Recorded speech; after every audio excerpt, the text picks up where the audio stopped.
সফলতা কতদূর সেটা আমি জানি না, আমি ব্যর্থ কিনা আমি সেটাও জানি না। তবে আমি যে দুর্ভাগা সেটা আমি খুব ভালোভাবে বুঝে গেছি।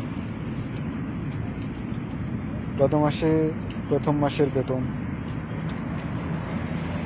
৬৩,০০০ টাকা বাসায় পাঠাইছি। তবে যার কাছে দিয়ে পাঠাইছিলাম সে টাকাগুলো মেরে চলে গেছে, টাকাটা পরিবার পর্যন্ত পৌঁছায়নি।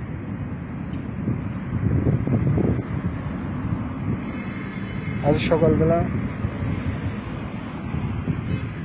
বাসার সমস্যার কারণে নিজের কাছে যতটুকু ছিল ১৫,৪০০ টাকা দিলাম। দেওয়ার পরে বাসায় টাকা যায়নি। ২-৩ বার আম্মুকে ফোন দিয়ে জিজ্ঞেস করলাম, এবং যার কাছে দিয়েছিলাম তার কাছে যে দেখি নাম্বার ভুল, অন্য জায়গায় চলে গেছে টাকা।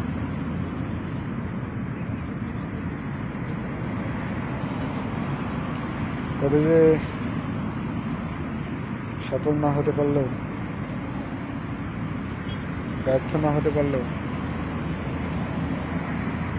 জীবনের প্রতি মায়াটা উঠে গেছে।